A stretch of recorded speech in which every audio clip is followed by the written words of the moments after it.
76 absolute legends from the cybersecurity world just fired off a scathing open letter to the White House. Pretty simple, you completely messed up and now please fix it. Okay, welcome back to the Automated TV. I'm your host, Taklo. Oh, I get my ring. I always forget my ring. Let me put that ring back on, my Aura ring. Yeah, we've got a wonderful broadcast for you. We've got a lot of news. And thank you again for an extra subscriber. We're always just adding to our numbers each and every day. So this is a great thing. Hopefully you enjoyed our broadcast yesterday. We added more overlays, more stuff. I'm really proud of actually how that looked. Looked much more professional. So hopefully, again, we're going to up our quality each and every single time. And like I said, starting from this Friday, we will, what I said before, in yesterday's broadcast, starting from Friday, we're going to take a 2-week break. We're going to upgrade our studios. We're going to do some rebranding. It's just going to be a lot more nicer. But because of that, you won't be able to see anything. We'll still deliver a newsletter news. You can get that, but you won't get the broadcast. So go and watch some of the old broadcasts. Hopefully you enjoy those. And you know what? Sometimes distance makes the heart grow fonder. That's how usually it can work. But anyway, let's get on with the news. All right, today's broadcast, we've got, I believe, Facebook up. Oh, no, we were going to first talk about the freefable.org. 76 absolute legends from the cybersecurity world just fired off a scathing open letter to the White House at freefable.org.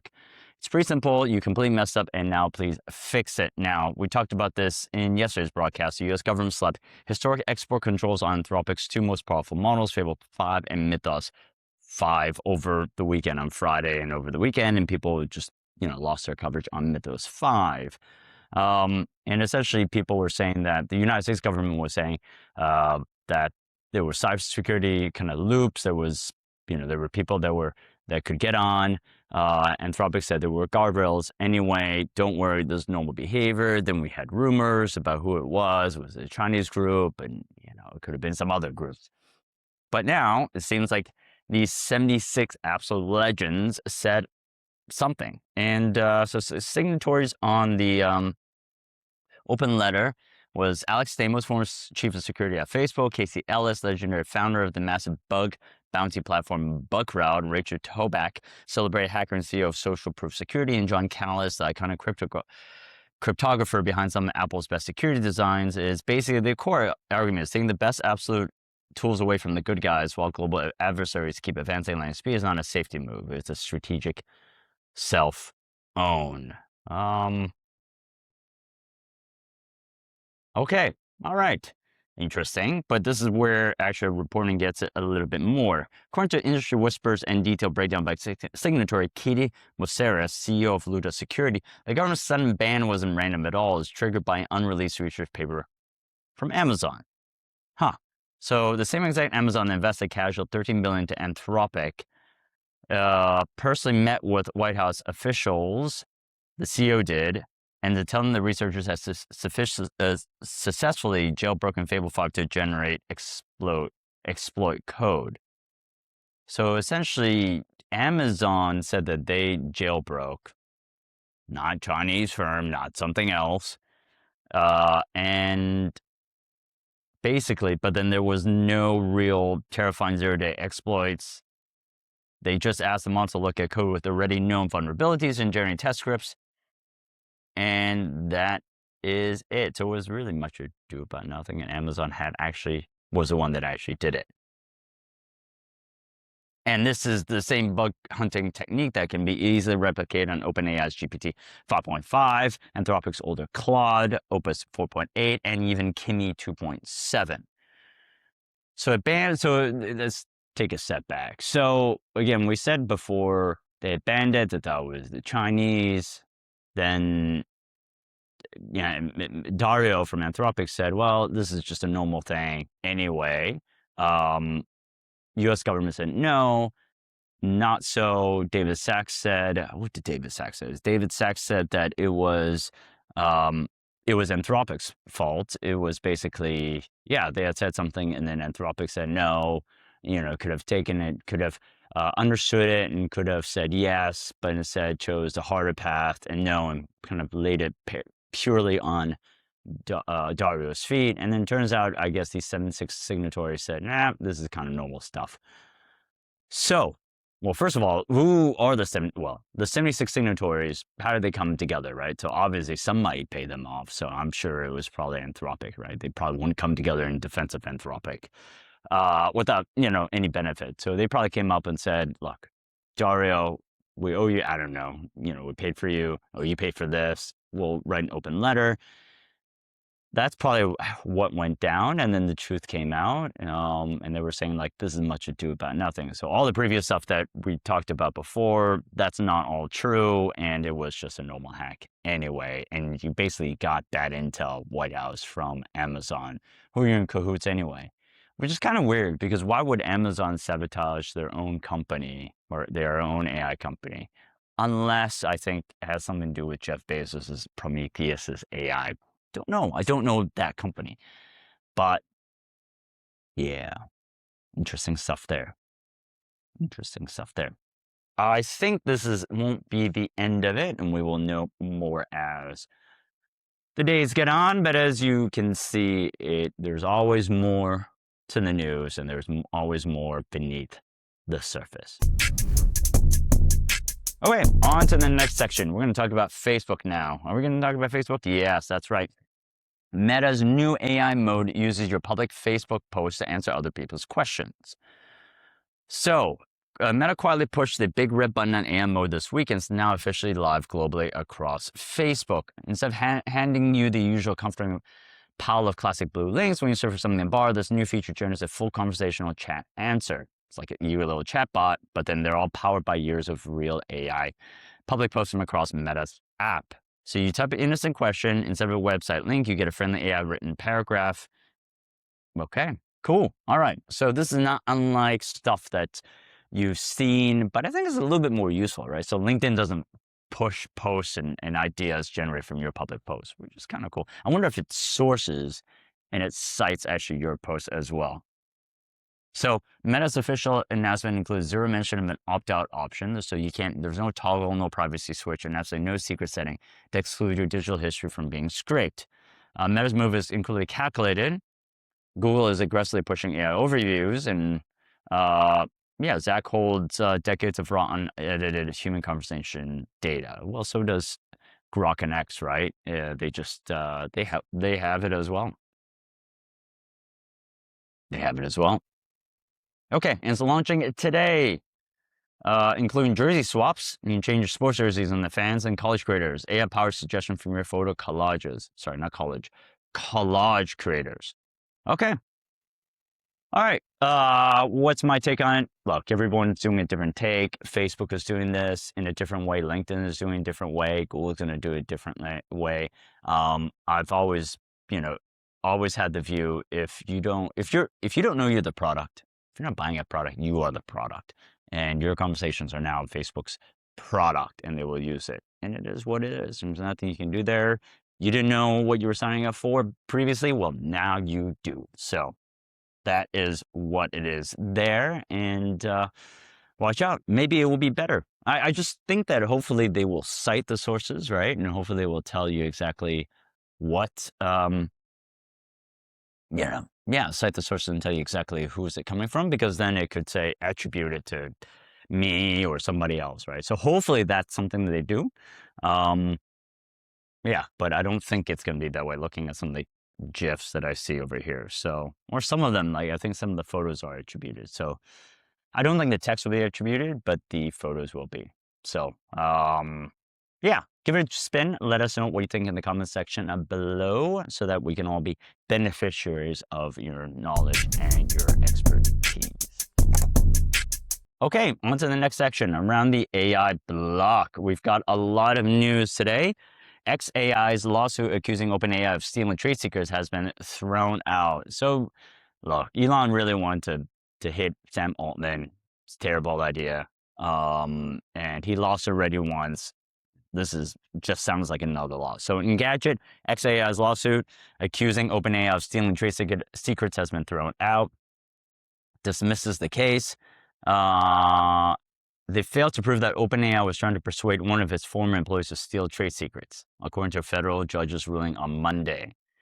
It's ruled in favor of OpenAI by dismissing the lawsuit with prejudice. Okay, all right. All right, at this point, you know, I don't think Elon's going to win anything against Sam. I think he might as well. He tried to bury Sam, didn't work. I think, look, Elon, you've got more money than God's green earth. You are a trillionaire, but I don't think you need to bury anybody now. So maybe just give it a rest. All right, investigation by The Atlantic reveals many millions of songs used for AI music training. Engadget article as well.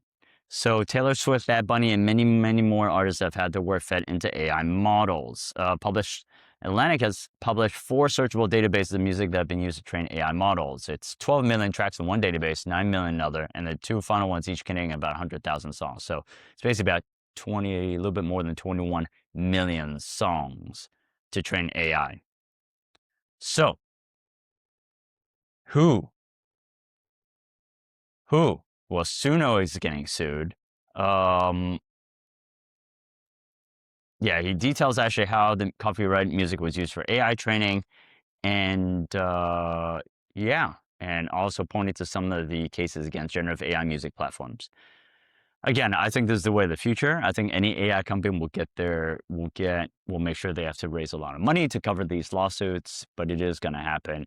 I do think though that's pushing the case towards, again, the internet and AI companies were built by us. So Bernie Sanders does have a point in saying, like, maybe we should have a stake in these AI companies because we contribute to the free internet and they're using this data. I know that what the terms and conditions say, right? We are contributing and we're not being monetized, but we contributed and we should get a stake above and beyond, right? If it's just content creating, right? Maybe yes, we get some content creation if they didn't attribute it and it's just they're not using it. But once they start really massively, and I think they've been doing that for a while, but they're massively monetizing and creating new business lines and business products and business units using our data. Take a look at what Facebook is doing. Then I do think there's a case where we should get a portion of those profits. That's my case. Okay, on to the next one. Satellite Archives achieves first autonomous target detection in... Meta secretly tested Pentagon contractor face recognition tech. Meta, I didn't know that you did this type of stuff. So Meta, this comes from a Tech Buzz article. Meta secretly tested Pentagon's contractor face recognition, partnered with Rank 1 Computing to prototype facial recognition for smart glasses. It tapped Rank 1 Computing, whose board includes a former CIA deputy director and ex-FBI science chief, to prototype face recognition features for an internal smart glasses app. A revelation comes in Meta publicly insisting it won't add facial recognition to its Ray-Ban smart glasses without robust privacy safeguards. So they've been working with this Pentagon supplier to build facial recognition capabilities into its smart glasses. Right. Okay. Interesting. What is Meta saying? Yeah, Meta's basically saying nothing, right? They're working with it, and it is kind of what it is. I think it's better as a consumer to expect it. This is what's going to happen, right? You can't control their business. You can't control what they do. And so it's going to happen. So you just have to protect yourself somehow. But it was inevitable anyway. So watch out. I do also know that Snap also just came out. We haven't had a chance to review it. I believe it's $2,500. Are we going to cover this? No, we're not going to cover this. But perhaps we're going to cover this tomorrow. But it's I've just heard some things over the night on social media. $2,500. It just looks kind of clunky. I think I still prefer the Meta Ray-Ban ones. But yeah, if you have some comments on the glasses, comment in the comment section below. Okay, satellite achieves first autonomous target detection in space. Tech Buzz article again. In April 2026, an Earth observation satellite autonomously identified and located its target for the first time in history without human guidance from ground control. So traditionally, Earth observation satellites operate like expensive cameras in the sky. Ground controllers tell them where to point, when to shoot, and what data to send back. But now it's using AI and something in the clouds and says, look, we're going to do this too. Pretty cool. Pretty cool. I know it's not good. I know it's SpaceNet, DarkNet, whatever you want to call it, but it was an inevitable anyway in space. And look, using AI in space is probably like the smartest thing, right? Because there's just so many factors in space. Let the AI do its thing. So bad for implications, cool in the technology. ChatGPT builds custom PDF editor and signals a shift in AI usage. This is a TechBuzz article. Again, privacy first approach uses LLMs for code generation, not file processing. A new approach to AI-powered productivity is emerging, and it doesn't involve uploading your sensitive documents to the cloud. Okay, one developer turned to ChatGPT not to process files, but to write custom software that handles them locally. Experiment detailed by ZTNet highlights a growing trend among tech-savvy users who want AI's coding capabilities without the privacy trade-offs of cloud-based document processing. So basically, they use develop treat the AI as a programming assistant, program the own thing locally, and then use their files. So I can definitely see. So instead of basically uploading your own files on the AI and get the benefits of AI, but actually you give out your privacy, your data, and all that in the files. Maybe he had some just nasty stuff in the files that he didn't want disclosed. He just did it locally, which I think is a smart thing to do. Do it locally. You don't have to give your files over. Don't do it locally. You give it to, let's say, OpenAI. So that's the trade-off. Smart man, smart woman, good move.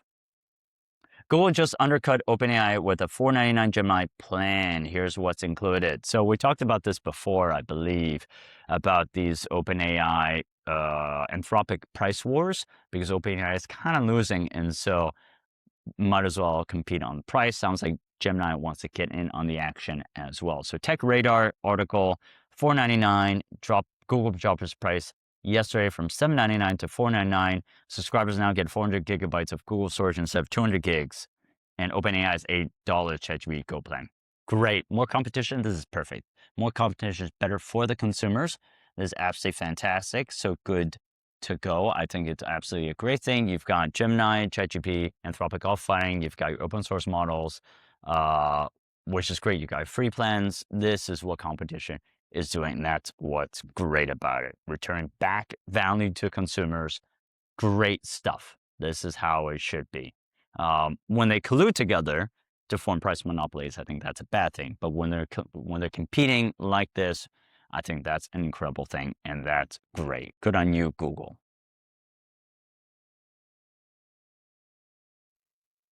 Okay. Microsoft CEO Satya Nadella issues stark warning on future business. AI firms could capture all the value. It is true. I believe there was some news about Satya over the weekend as well. Mint says companies will succeed in AI era by building learning systems powered by. Oh, I need to subscribe. Oh, there is a block. There is a block on this.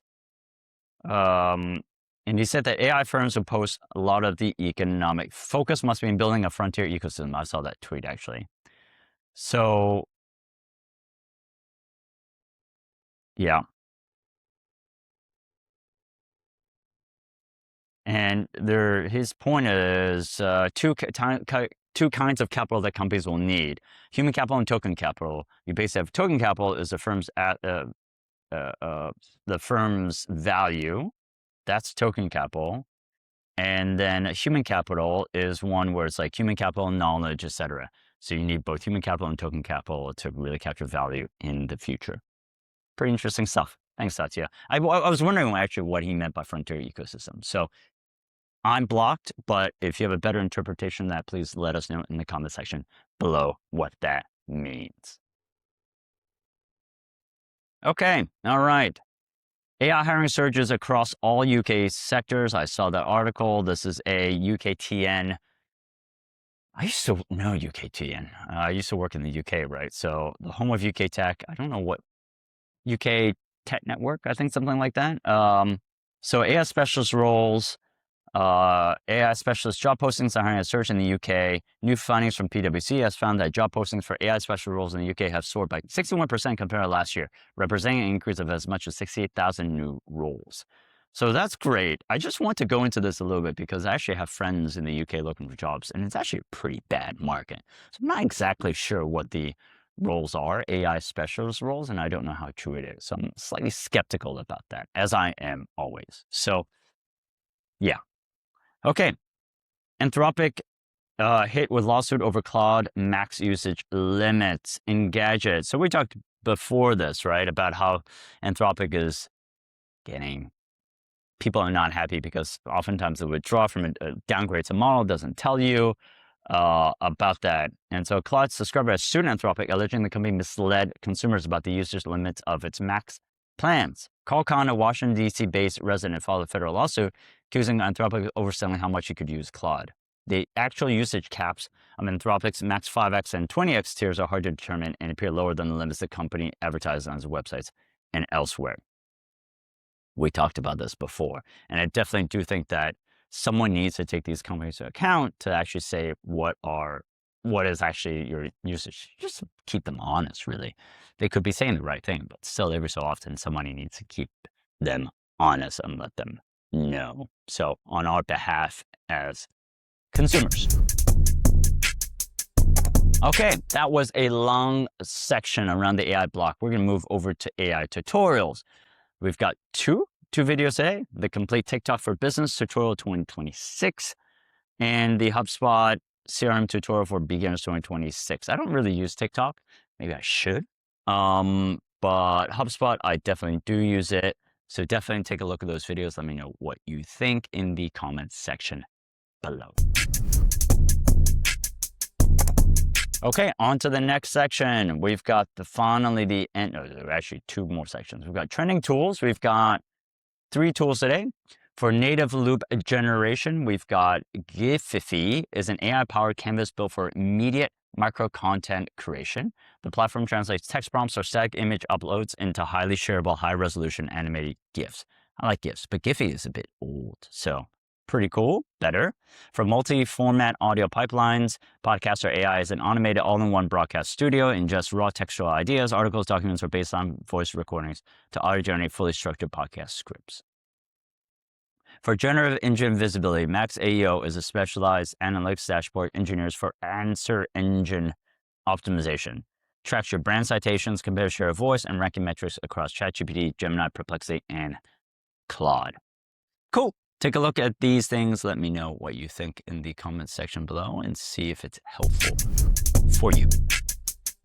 Okay, finally to the last section, we've got our AI workout of the day, not the prompt of the day. That's the old name. How to beat the robot hiring managers with AI. So this is a badly needed problem because a lot of people are now companies are using AI to filter jobs and job applications, and increasingly using AI as hiring managers. So if you're a person looking to get a job, you need AI as well to swing the hiring in your favor. So we've got 3 big tools. We've got the final round. We've got actually a little bit more. All right, so first of all, we've got Final Round AI, the heavyweight champ. It carries a 4.5 5-star rating and users report an average of 35% improvement in performance. It doesn't just give you questions, it analyzes your resume, the job description, build a custom coding gauntlet on behavioral mock interviews that feels terrifying real. We've got Google Interview Warm-Up, the no-stress entry point. It's completely free and covers everything from UX design to data analytics. And Udly, your personal speech coach. It listens to your pacing and tracks your filler words. Very cool. We've got 2 more. You've aced it. Oh, I got it. Offers a Chrome extension that provides real-time prompts during your actual Zoom or Teams interview. Cool. So having a teleprompter that reads the interviewer's mind, listening to the questions and flashing suggested talking points based on your LinkedIn profile. Pretty cool. I guess when you're doing that, make sure you're looking at the interviewing, right? The interviewer, not just like looking off screen and stuff. And then for people that actually are on a budget, ChatGPT or Cloud remains the people's champion. Very cool. I've never used these. Let us know if you're looking for a job and if using these tools. Put that in the comment section below, because I think it can help people to let them know whether this is the tool of choice for them. Okay, thank you for listening to today's broadcast. We had a lot of news. We covered a lot of things. It's very hard to remember everything, but overall, hopefully you enjoyed the broadcast, sorry. Thank you for your subscriber. Let's boost it. Let's bring it up to 200. And I think I'll probably end with a few thoughts. I think one, over the weekend, I had my London Business School reunion, 15-year reunion. You know, I am old. I'm an older gentleman, but I don't look it. So definitely want to say hi to all my London Business School classmates. Sorry I wasn't there. It looked like it was a grand experience and great to be on campus and just catch up. London Business School was a very fun time in my life. I did learn a lot actually at London Business School. I still have great relationships with the professors there and with some of my classmates there as well. And I wish I was there. Sorry I wasn't there. And hopefully it was a good time. And hopefully I'll be there in the 20th or the 25th or the 30th. So I'm thinking of you from afar. And yeah, thank you for listening to this broadcast, and we'll see you tomorrow.